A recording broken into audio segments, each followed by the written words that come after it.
पश्चिम बंगाल का राज्यपाल रहते हुए जगदीप धनखड़ और वहां की मुख्यमंत्री ममता बनर्जी के बीच की तल्खी हमेशा चर्चा में रही। इस तल्खी को लेकर जयपुर में सीएम गहलोत ने अपने संबोधन में उपराष्ट्रपति धनखड़ के सामने खूब चुटकी ली। उन्होंने 3 साल के तल्ख रिश्तों के बावजूद धनखड़ से उपराष्ट्रपति चुनावों में ममता बनर्जी की मदद का राज पूछ लिया। जगह थी राजस्थान विधानसभा और मौका था उपराष्ट्रपति जगदीप धनखड़ के अभिनंदन समारोह का। मुख्यमंत्री अशोक गहलोत ने कार्यक्रम के दौरान धनखड़ से पूछा, ममता बनर्जी के साथ इतनी तल्खियों के बाद भी आपने टफ लेडी पर ऐसा कौन सा जादू कर दिया कि उपराष्ट्रपति चुनाव की वोटिंग के दौरान उन्होंने अपने सांसदों को ही एब्सेंट करवा दिया। इसके अलावा सीएम गहलोत ने और क्या क्या कहा, आप खुद सुनिए। एक बात मैं आपसे समझना चाहता हूँ, क्योंकि जनरली तो हम लोग राजनीति में तो समझ जाते हैं कि राजनीति में फैसले जो होते हैं कैसे हुए क्या नहीं हुए मालूम पड़ता है। पर आपने गवर्नर के रूप में आपकी भूमिका और वहाँ की मुख्यमंत्री ममता बनर्जी की भूमिका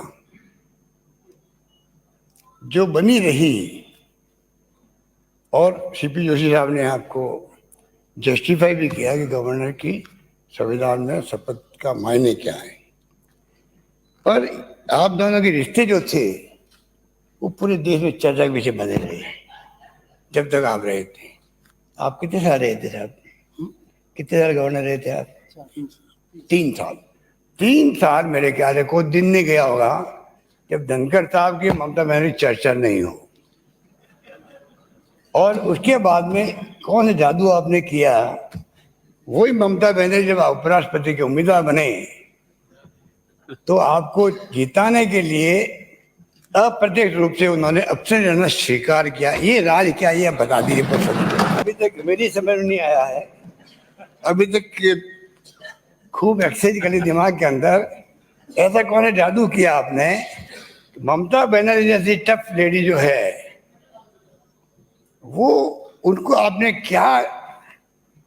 क्या आपने उनपे जादू किया? जादूगर तो मैं हूं। मैंने जो ट्वीट किया था जब आप राष्ट्रपति उपराष्ट्रपति के रूप में मनोनीत हुए थे, तो पहला टेलीफोन मेरे ख्याल से मेरे ही आपको मिला होगा। अध्यक्ष जी मेरे साथ बैठे हुए थे, हमने आपको बधाई दी। आप राष्ट्रपति भवन में वहाँ व्यस्त थे डिनर के अंदर, और मैंने ट्वीट किया वो मैं वापस रिपीट करूँगा जिससे कि आप सबको मालूम पड़े कि मेरी भावना क्या थी। श्री जगदीप धनखड़ को भारत के उपराष्ट्रपति निर्वाचित होने पर हार्दिक बधाई एवं शुभकामनाएं। श्री धनखड़ राजस्थान से भैरव सिंह शेखावत जी के बाद दूसरे उपराष्ट्रपति बने हैं। इस बात की राजस्थान वासियों को प्रसन्नता है। ये मैंने भाव, वही भाव आज भी हमारे हैं। आपने एज ए राज्यपाल भी हमेशा राजस्थान वासियों के लिए दरबारे खुले रखे थे। ये यहाँ चर्चा का विषय बना रहा हमेशा ही। आपने राजस्थान वासियों का मान सम्मान जो प्रवासी थे उनका भी बढ़ाया, और हमेशा आपने उनको भी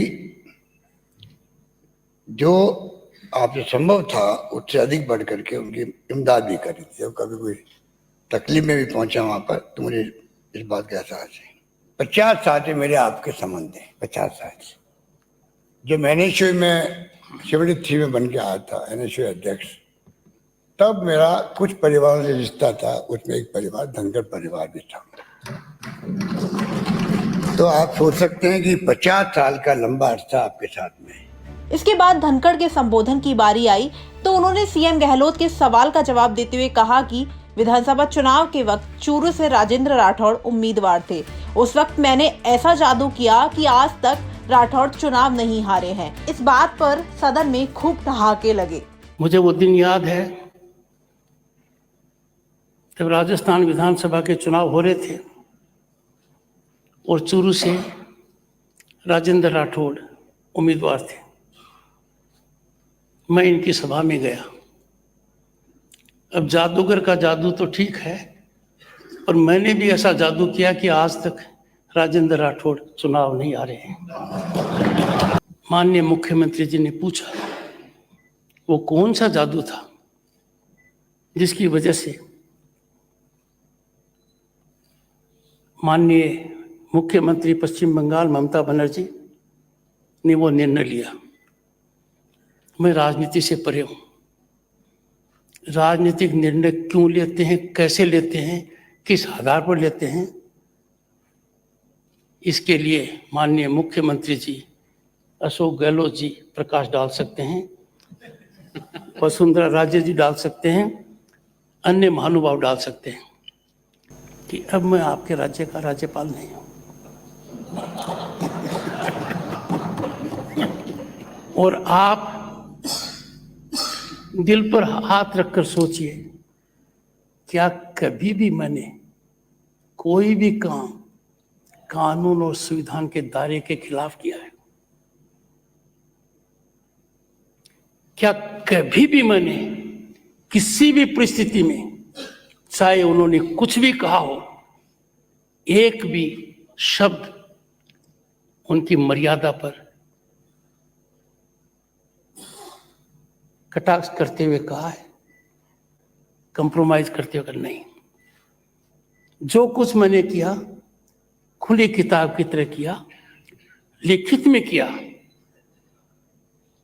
फिर भी मैं इस सदन के माध्यम से पहली बार उनके प्रति उनके कदम के लिए। इसके अलावा उपराष्ट्रपति धनखड़ ने कहा कि मैं सफल वकील रहा। मैंने सियासी जीवन में सफलता के ट्रेड सीक्रेट 2 महापुरुषों से लिया, ताऊ देवीलाल और भैरव सिंह शेखावत। उन दोनों महापुरुषों में से कोई यहाँ पर नहीं है, इसलिए वो ट्रेड सीक्रेट मैं नहीं बताऊंगा। दोनों महानुभाव यहाँ नहीं है तो मैं ट्रेड सीक्रेट नहीं बता सकती। वरना मैंने गहलोत जी की बात कभी टाली नहीं है। ये जीवन का अल्टीमेट संतोष है कि जहां माननीय भैरव सिंह शेखावत विराजमान रहे वहां मैं हूं। इसके अलावा उन्होंने राजस्थान की जनता को भी बधाई दी और कहा कि मैं यहाँ के लोगों का ऋणी हूँ। इस सम्मानित सदन के माध्यम से पहले मैं राजस्थान के लोगों को हार्दिक बधाई और शुभकामनाएं देता हूँ। मेरे मन में, मेरे दिल में उनके लिए विशेष स्थान है। जिस भी कार्य क्षेत्र में मैं रहा, वकालत हो या अन्यथा राजनीति में, उन्होंने मुझे भरपूर आशीर्वाद दिया है। राष्ट्रपति जगदीप धनखड़ मंगलवार को राजस्थान के दौरे पर आए थे, जहां वो विधानसभा में आयोजित अभिनंदन समारोह में शिरकत करने पहुंचे। इस दौरान सीएम और उपराष्ट्रपति के बीच हुआ ये संवाद काफी चर्चा में रहा। ब्यूरो रिपोर्ट, राजस्थान तक।